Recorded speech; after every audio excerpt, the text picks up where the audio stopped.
Hi, my name is Rami Ismail. I'm one half of Dutch independent studio Vlaambeer, and welcome to One Reason to Be. I don't want to take too much of your time, so I will keep my opening remarks to two things. First, play and playfulness are some of the most globally understood methods of communication. And in games, we carry that legacy and potential. We have the ability to relay experiences foreign, alien, and different, perspectives that are other, yet human, through something that can be played by people around the world. Games are a language that anyone can listen to. It is critical to building a fair and inclusive industry that we consider who is allowed to speak that language. Second, diversity is a simple goal, but an incredibly difficult effort. Inclusivity, the act of making our industry welcome to anyone, no matter their creed, heritage, location, sexuality, gender, race, disability, or socioeconomic reality, is a battle we can win. We often act as if our industry is a coherent whole, but it is not. And if we accept that people exist in and understand the world in radically different ways, it is important that we structure our industry with an understanding that those views are not necessarily lesser for being different. As we create new structures and power structures in games, from creating and expanding diversity efforts to unionizing, and as we chase solutions to problems in one location that are not relevant or just being discovered in another, I ask that we acknowledge that diversity is simple if one looks at our planet as a globe held in our hand. It is much harder when we spin that globe and see the world with all its beautiful, paradoxical complexity. That being said, number one reason to be is focused on geographical diversity. 6 speakers were invited from around the world to speak about their reason to be in games. This year, as every year before, I'm proud to present a panel of incredible speakers from all around the planet. Without further ado, welcome Gaia Ahmed.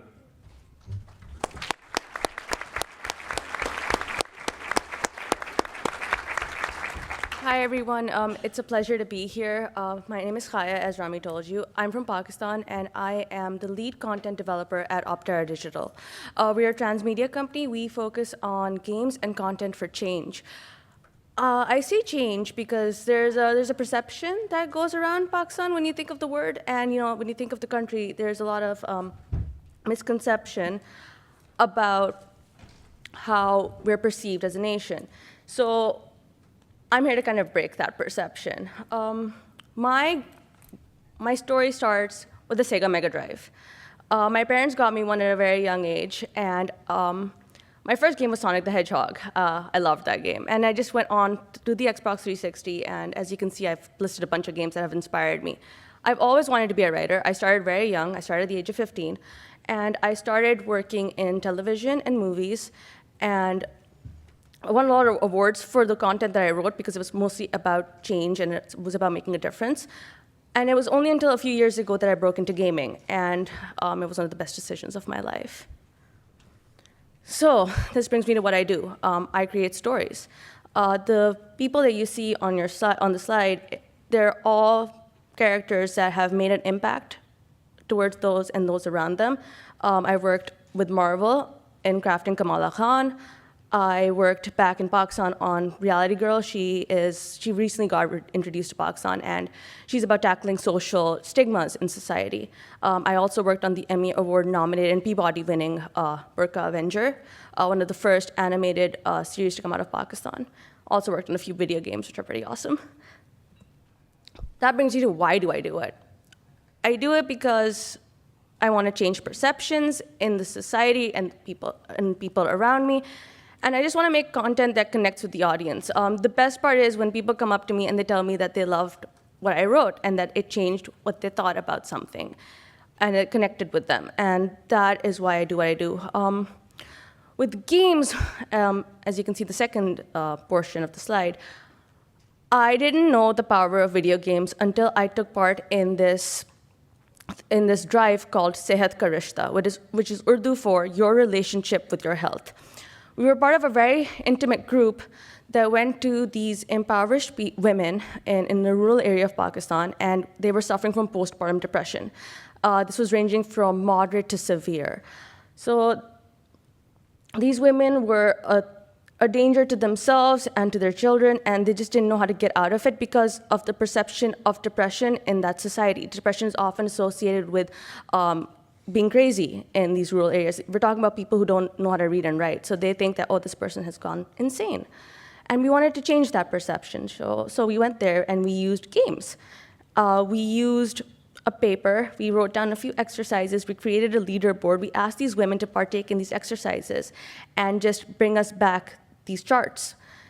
The charts stemmed from just doing mundane activities, but also meaningful activities. Go take a walk for a minute.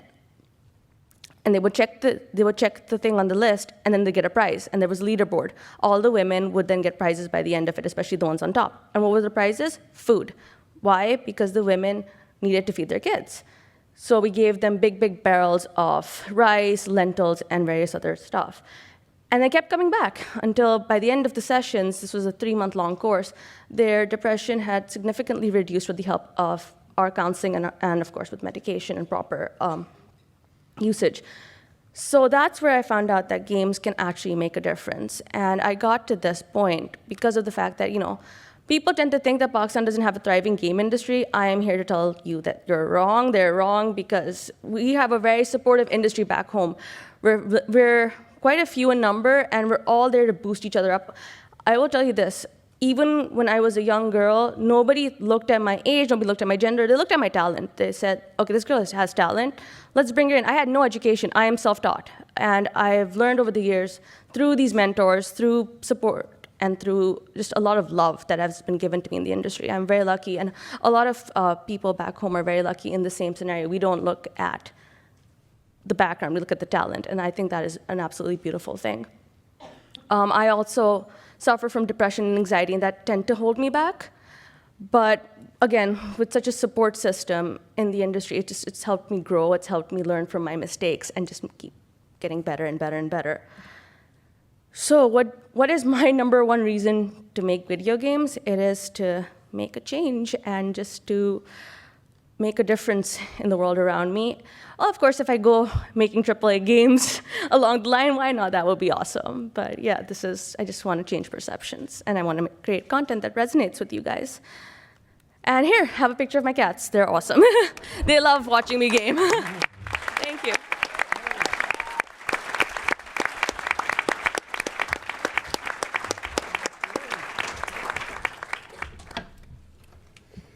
And for our next speaker, welcome Ahsan Ibrahimzadeh.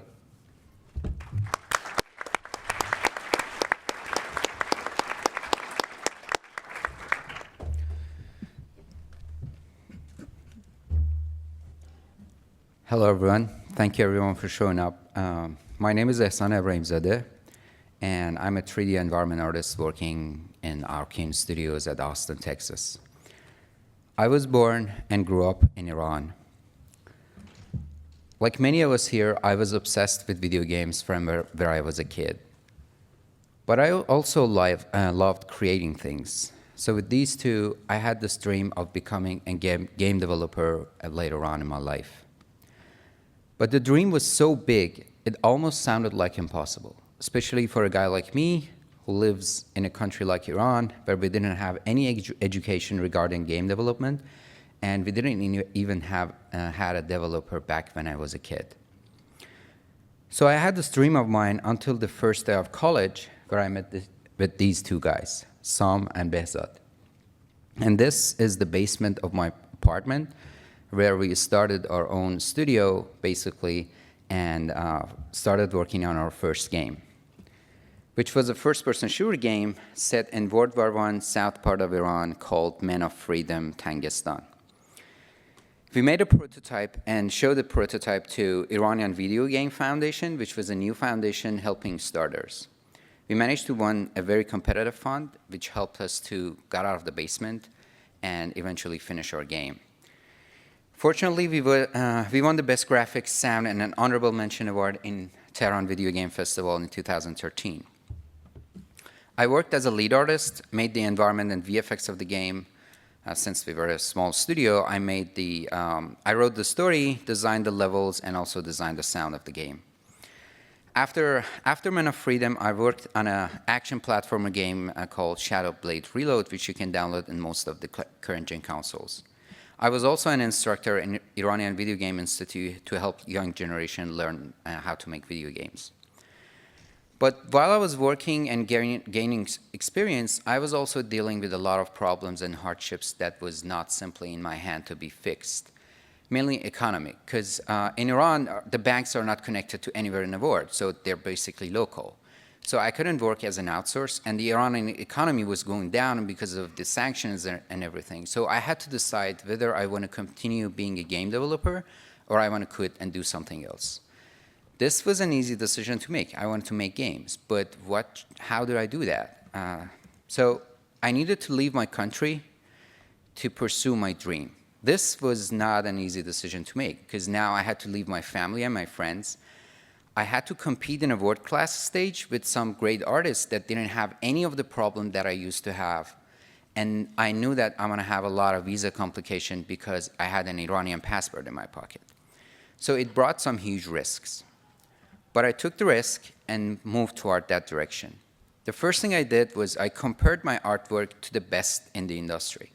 I wanted to know where I stood and what should I improve.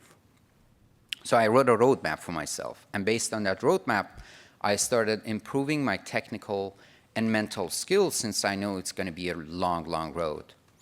After a few months, I updated my ArtStation page and my portfolio and applied for some position.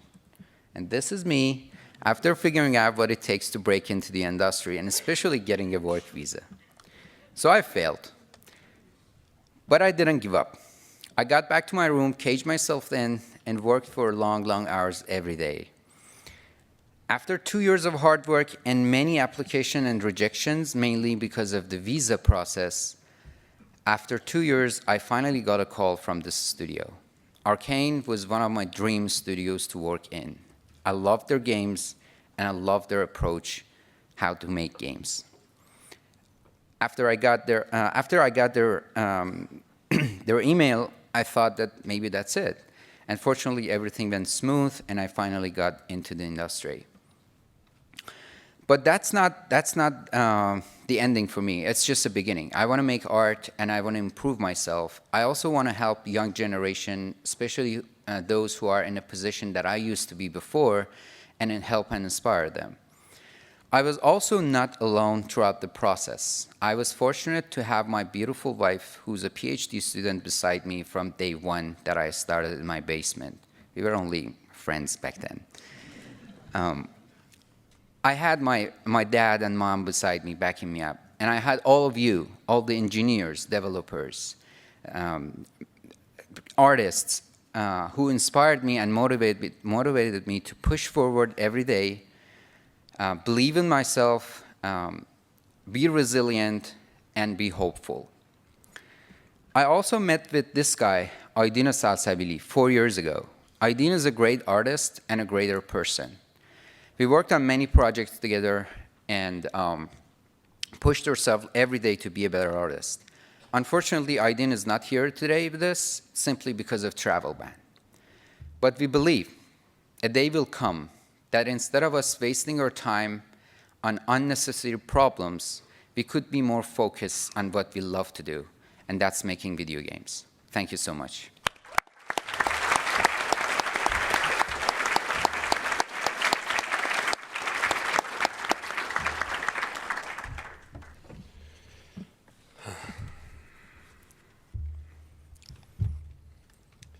So our next speaker is Nurhan El-Sharif, and sadly, Nurhan very recently had her visa rejected.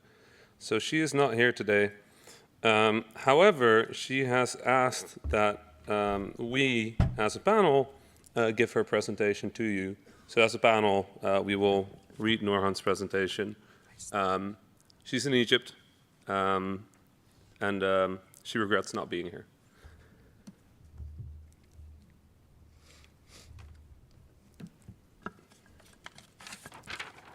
I have to admit, when I was approached with the panel's talk theme, Why You Make Games, I panicked. I panicked so hard I was consuming every carb I could get my hands on. Why did I make games? I suppose when you're grinding and working for long, you tend to forget the real reason that made you start in the first place. During my senior year in college, I remember the decision to make games. It was logical because since I have always loved games and loved playing games ever since I was a little kid, why not also make them? It seemed to me a much more fun of a career choice than becoming a regular software developer. Though, when announcing this decision to friends and family, I didn't receive the reply that matched my excitement back then. But it has no future in Egypt. You're ruining your future. Just aim for a regular job. I sat down and carefully considered. They're my friends and family, so of course they're trying to help. But there was something inexplicable to me, like a magnet, that keeps edging me to pursue that path. I didn't know where to start or what to do, and graduation was approaching with no idea of what exactly I shall pursue, and no training done whatsoever. But then, a miracle happened. The Global Game Jam got hosted for the very first time in Cairo in 2013 by the Information Technology Institute. I got to, for the first time, engage and be in contact with some very awesome and helpful people who gave me guidelines of where to start and told me about a 9-month game development diploma. And that was the start of everything. It was challenging, watching everyone getting jobs while still being a student for an extra year, with no real experience or training earned. And later, when applying for game development jobs, all the projects were product marketing ones for clients. At first, I began to console myself with, well, at least I'm working now. The gaming community is still booming, and it will get better in the future. And it felt like forever being stuck in that loop. The real problem was, I was just a fresh graduate by then. I had no idea how to make an actual game work correctly, or how to work on shaders or animation like pros. Tutorials were insufficient, and there weren't any seniors to learn from. Moreover, I wasn't even working on games I liked. It got very frustrating that I and a group of colleagues decided to work on and start on our indie studio and work on our own games. But since we couldn't quit our jobs either because we still needed to survive and live, we decided to do our best and make things work till we could become full-time indies. Yay. Well, we were young and passionate. It was very hard managing both, especially when opportunity arrived for my game, Keys to Success. A game I have developed in a global game jam, and I got nominated to participate in Microsoft Imagine Cup competition. The game revolved around you, who's looking for his long-lost friend, Success. In order to do that, he realizes he needs to rely on himself by using his power of cloning to reach his goals. And so he uses his powers to solve the puzzles and progress. Imagine Cup required a great deal of attention to get things right and straight for the competition. I was able to place third in the Pan-Arab World semifinals in Bahrain. With the help of my mentor, a previous winner, and got a little fund for my game that helped me enough to quit my day job and go full-time indie. Yep, finally. The fund wasn't much, but it should have sustained me for a year or less, being too careful, of course, and living like a corpse. But sadly, this was shortly outlived. Our government decided that Our government decided that the Egyptian pound was to be floated. This basically means everything doubled in price, and the funding lasting half the time it should have lasted. And then I realized I was lucky to have been working on these games I didn't like, because finding a job wasn't as easy as it were before. Other than the financial issues that was being caused by most of the game studios and companies in Egypt, which aren't many to begin with, some started being selective about their employees. I was rejected by one studio because I have a high chance of getting married, and the owner didn't want to give me a maternity leave when that happens. Another didn't want a female because then I will be the only female in the studio, and it was culturally inappropriate. Online freelancing wasn't looking better either, because it's either a lifetime enslavement for $50 Or we can hire Egyptians because you guys slack too much. Thankfully, luck finally smiled upon me, and I was hired in. In Instinct Games, the co-developing studio in Atlas and Ark Survive evolved. Though still being the only female developer posed some challenge, like having to leave work early and not being able to stay over late because it's still culturally inappropriate and unsafe. And make me look a bit slacky compared to my male colleagues and makes me feel like I am pulling the team behind. So I try to compensate that with speed and hard work to be able to catch up. But every time it feels too heavy, I turn to games for motivation. I play to recharge, be inspired, and keep moving forward. For as long as I can remember, games to me were that pat on the back when no one understood, or that adventure I have been waiting for my whole life. And in that sense, I feel like I want to do that, to inspire someone after a long day to keep fighting for his dream, or to let people experience uplifting epic stories that they would never forget, to change their perspective or walk them through hard time. This is, in my humble opinion, the real power of game. While I'm still not done and surely up ahead, there are more challenges to come. I will keep allowing games to inspire me so that one day I can inspire people through game too. Thank you. Yeah.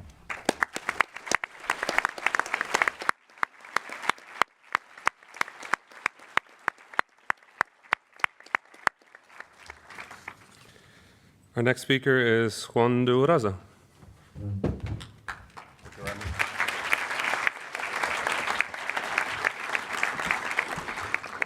Hi, I'm Juan de Uraza, the CEO of Possibilian Tech. My one reason to be is that I felt 40 years ago that video games will become the most complex, interactive, influential, and social artistic creations in the history of humankind, a new and unexplored territory. And I wanted to be part of it. I wanted to create histories and experiences sticking in the mind of players for ages, more influential than movies, books, and music. However, at the time, and for a very long, I couldn't join the industry. My country, Paraguay, is an island surrounded by land, as Augusto Rabastos, our most known writer, said. It's just really hot, and usually you just want to stay in a cooled room all day. We've been under a dictatorship for 35 years, with huge restrictions on creativity until 1989, and we still suffer their influence. I played video games on a Commodore 64 since I was 8. I love computers because you can do many things with them other than play video games. Bought mine at 12, started to code in Logo and Basic. I was shy, lonely boy, with no brothers, who enjoyed being alone with his computer. And played a lot, I mean a lot. I fell in love with RPGs and strategy games and graphical adventures, very, very rare genres at the time. Bought my Amiga at 16. The only way to get games at the time was through piracy, because the cost of unavailability of titles in the country, until digital distribution came just a few years ago. Later, I bought a PC, and I kept playing and playing. So I fell in love with the video game as a medium, and I wanted to develop interactive narratives, but lacking of training programs, reading materials, development tools, and distribution of content made it infeasible as a career. Also, I didn't know anyone else with the same interest, and I felt I needed a team to create proper games. By the way, internet came way late, starting 2000s, but truly kicking off on 2005, 2010, way after I finished college. I studied software engineering, something related, and tried to develop games in every class that I could. We code in C++. Everything was very low level and required a huge amount of work. I also started to write science fiction and fantasy books, as it was something that I could do by myself. It lacked of interactivity, but it was a creative activity. And I jumped to the interactive side of writing, co-founded the first Paraguayan digital magazine and the first Paraguayan multimedia magazine.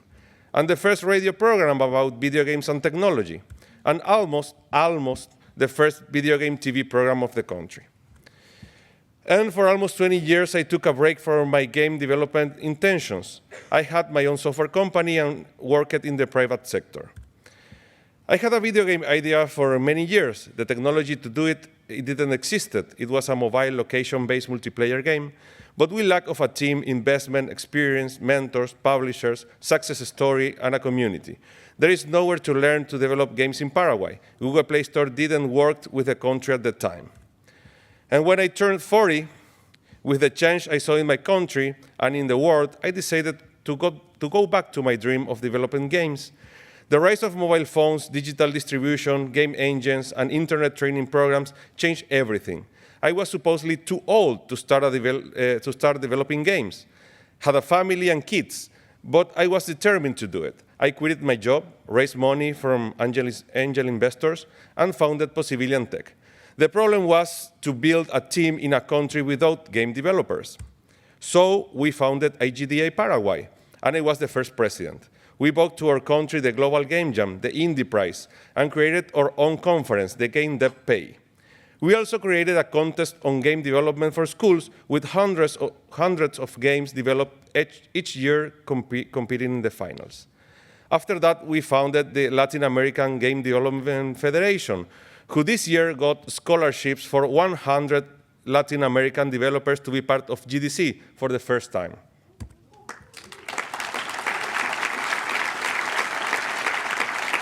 And thanks to all the effort, we were able to grow a team and started the development of our game. We wanted to develop it ourselves, learn in the process, and not to hire external development, so the experience and knowledge will stay in Paraguay. We started as a garage. We moved to a bunker without windows. We got Windows 2 years before. We got interns younger and far better at programming than us, teaching us a lot. We had our own rock band. And we developed factions in 4 years. We made a lot of mistakes. We learned a lot, and we didn't earn money with it. But we had other kind of success. We won an Indie Prize. We were one of the winners at the Google Play Indie Games Festival. We were accelerated in Finland. We met and shared experience with amazing developers and gurus while doing this. The gurus who created the best experiences I had in my childhood. We launched factions and got a lot of, we launched factions and got a lot of players from all over the world who enjoyed the game. Very committed players. We were the first Paraguayan game featured by Google. And Google let developers from Paraguay to publish paid apps in their store after we won their contest. The game got memes all day, and even graffitis on public restrooms, like the one under, I was sitting in a toilet and saw that. As for the future, we are looking now for investment and good IP to develop a new location-based game, based on it with all the lessons learned.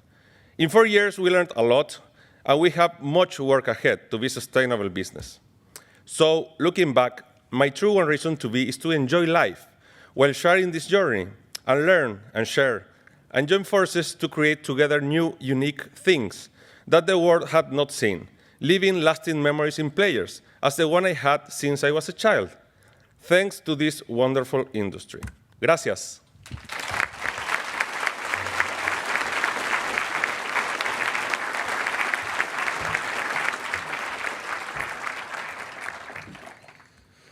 And for our next speaker, we have Camila Gomes.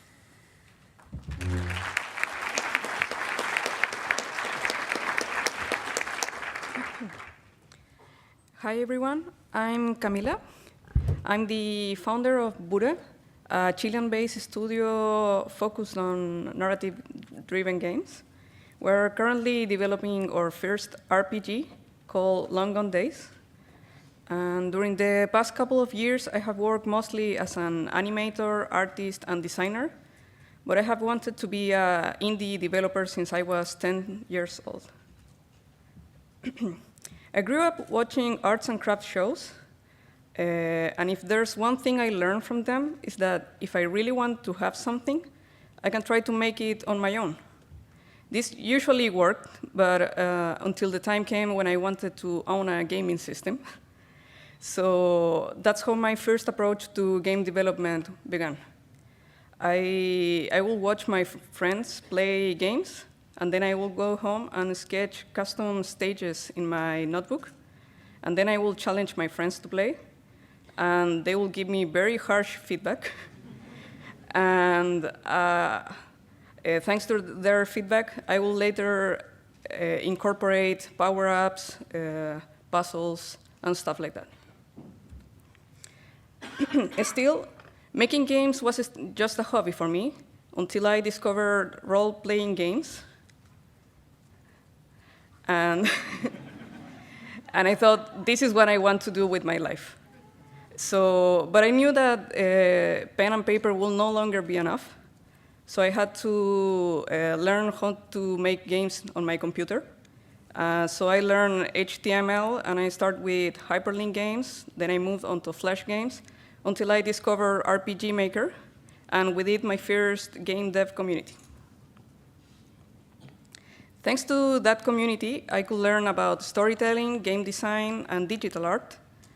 And I feel like I was finally ready to work on my own story. I wanted to make a game that was set in the real world, where there was no magic, where the protagonists weren't high schoolers because, like many people here, I didn't like school.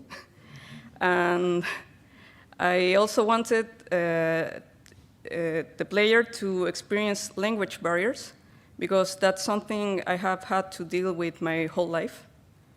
But the more I learn about game development, the more I realized how little I knew, and I began to feel really bad about myself. So I started to lose hope. And by the time I finished high school, my dreams only continued to die, because there were no game development careers in Chile. There were very few game studios, and I couldn't afford to leave my country. So I just gave up, and I worked in web development and marketing, while I kept drawing and making games as a hobby, until one day I got an email from a European developer who had seen my drawings and wanted me to make the art for his visual novel. And that's how I got into the industry. After that, I worked on other commercial titles, and I slowly regained my confidence. After my last contract ended, I had saved enough money to take a couple months off, and it was the perfect chance to work on that project I have been pushing aside for over a decade now, that it's called Long Gone Days.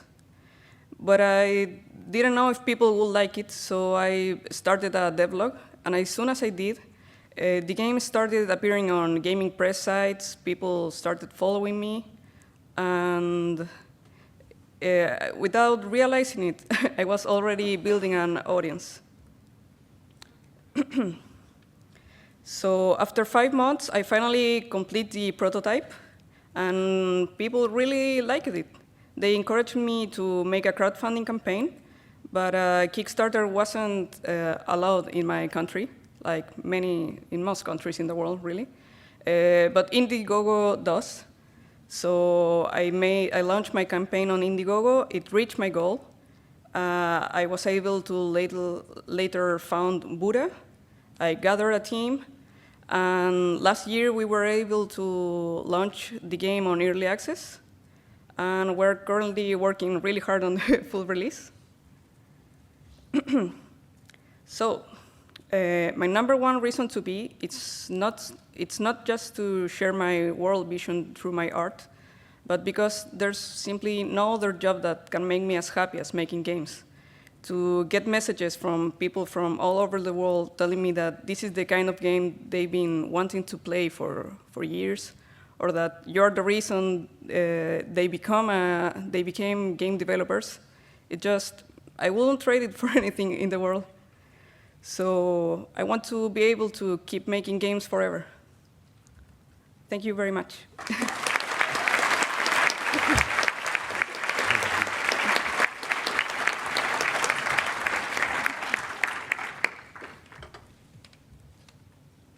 And for our final speaker today, we have Luan Mayen.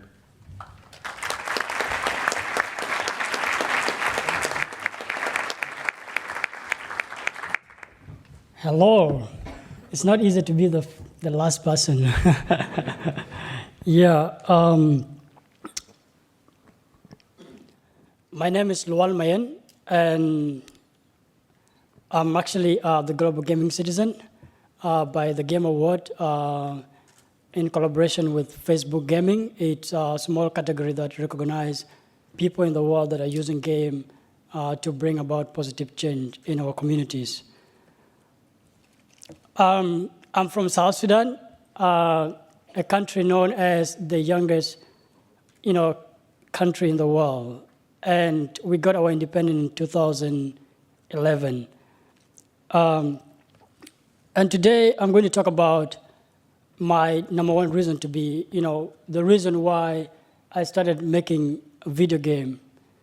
As I said, I'm from South Sudan, a country that is ripped by civil war for so many years, a war that has affected a lot of people. Over 2.5 million people are displaced. 1.5 million people are internally displaced in South Sudan. It's a war that has been going on since 1983 until today. And then to myself, my parents had to flee the country to northern Uganda to find a place of refuge. When they're fleeing, they went to a refugee camp. So before they reached the refugee camp, I was born on the way. And unfortunately, during the war, I lost my two sisters because of the war, and they could not afford everything in order to reach the place of refuge. Living in a refugee camp was not easy.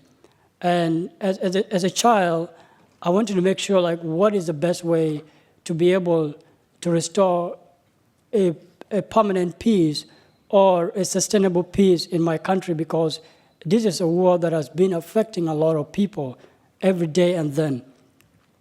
So living in a refugee camp was not it wasn't easy for me to achieve my dream, because my main focus was to make sure I contribute something to my country. But it wasn't easy. So I came to my mother and I asked her to buy for me a laptop. And she was just laughing at me in a refugee camp, what are you going to do with a laptop? And I said, I just need a laptop. And she was, okay, fine. She spent about 3 years looking for $300 to buy for me a laptop. So in 2013, she bought for me a laptop. And that time I cried, because I thought, what am I going to do? I'm living in a refugee camp. There's no power to charge my laptop. There's no place where I can even learn how to make whatever I want. So there was a nearby internet cafe, which I have to walk for about 3 hours every day to charge my laptop. So I would do that every day. And then when I was in when I went to the internet cafe, my friend installed for me a video game called Grand Theft Auto. So I came back home, and then I didn't know how to open it. I didn't know how to play it. So even for me, I thought video games are not created by people. I thought they just fell from heaven. I had no idea. So and then from there, being consistent, I open it, then I start playing it every day. Playing the game was, okay, wow. In my country, I realized the power of game when I started playing GTA Vice City. I realized that this game can actually be very helpful to be able to contribute to peace building and conflict resolution. I thought children need game to play, not war to slay, because in my country we have almost 73% of the population is under the age of 30. So these are young people. These are people that were born in war. They were raised up in war. Their mindset, their attitude, it's all about war. And I was how can I be able to make peace as a product, something they can play, using their phone, using their computers, and so on. So I start making video game in my country so that these children can be able to start making video game and making sure that video game can be able to divert their mind from involving in destructive activities because like these are the people that are affected a lot by making game. What are some of the opportunities in my country? Because it's right now like, you know, like the most important thing that I ask myself every day is like, is it time to make peace game? Is it time to make like, you know, a game that are helpful in terms of conflict resolution? To me, yes, like because the world right now is looking into innovative way of having a sustainable peace. And I believe as all game developers today, I want to tell you that like the world peace is in our hand. Like nobody's going to talk like we're not going to achieve it because we are producing a product that interact with people every day. And I believe that we can be able to be part of this community to change countries that are going through conflict to give them. So growing up, I started like training myself how to make video game using tutorials. And I made my first video game called Salam. Salam is an Arabic word that means peace. So it's a mobile game that helps a player to save communities from being killed, feed people, the refugees. And I made this video game in the refugee camp, and then it was so hard to distribute it. So what I did was, it was a mobile game. It was about 10, megapixel, 10 MBs, very, very light. So then I used Bluetooth to share, to share the game. And then like the game went and people started playing it. And my friend, the founder of Amaze, Johannesburg, downloaded the game and he was like, oh, this is great. So you're going to come to Johannesburg for Amaze. And I was like, wow, like that wasn't my dream. And that's where I met Rami, and he really encouraged me so much. And today I want to say video game, community has been so great. Right now we are working on a VR game that gives the experience to the players on the idea of the decision you make before picking up a gun is very vital. So we want these people like in South Sudan to really understand what are the consequences of living in a war zone if you choose to live in a war, and what are the benefits of living in a peaceful world. And I'm so excited that I'm going to collaborate with one of the best basketball players in the US to be a character in the game, to show these children that they can be able to achieve whenever they choose peace, because he's doing all these things because he's living in America in a peaceful world. We have a board game because I said before, like we have about 2 million refugees and they have no access to digital game. So we made a game called Wider, that means unity. It's a card game, and I had a board as well that help a player to own a conflict by yourself, and you give your own opinion on how to resolve that conflict. So the main challenges in my country are, one is internet. Internet is really hard. It's so hard for people to have access to what they want, and it's really very expensive, as you can see. The other part of it is technology. Even universities have no, courses like, game design, and the other part of it's funding. So it's so hard, like for people like to see like a country like that to give funding to small studio in game design. So thank you so much. And this is one of my favorite pictures. I took this picture in 2017 when I heard that I was coming to GDC. And I was texting with Rami, and then I got in a bag in the refugee camp, and I couldn't make it because of the refugee travel ban. And, my number one reason to be, like, as I'm finishing it, one is, my mother told me one day that you cannot steal water from an ocean. That means, like, as game developers, we have a lot of opportunities to explore and to make people's life better. And the other story my mom told me was, which is my main focus right now in my living, when they were living in a war, when they live in a bush, something like that, when 3 people go outside and something attacked them, she said, like, at least 2 of them, one of them will survive. I was like, why? And she said, the reason is it's a nature, because that person is going to come back and tell people what happened. And to me, when I think about that today, I'm a voice to the refugees, and that we can be able to achieve with your help and make game today. Thank you.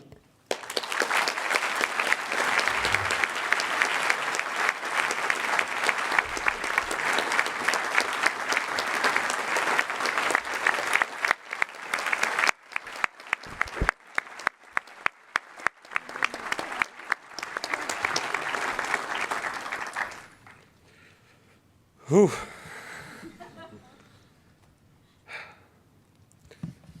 So that concludes number 1 reason to be. I have one final announcement. Number 1 reason to be started as a community hashtag on Twitter, specifically to address issues that women face in our industry and to share inspiring stories as to why women participated in an industry that can oftentimes be hostile to them. The panel was originally hosted by Brenda Romero and Lee Alexander, who, after several installments, asked me to focus the panel on geographical diversity for the future and to pass it onwards after I felt I'd achieved that goal.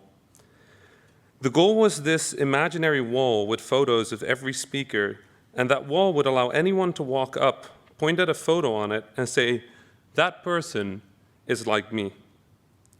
And over the past few years, I've tried to curate this panel to add dozens of new photos on the wall.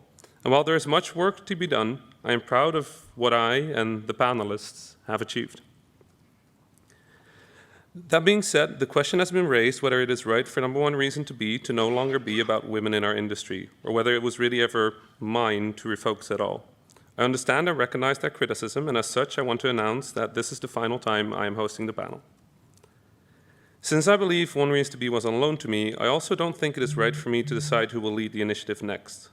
GDC is therefore looking for someone to take over number 1 reason to be for the future and to focus it back on the issues the community originally created it for.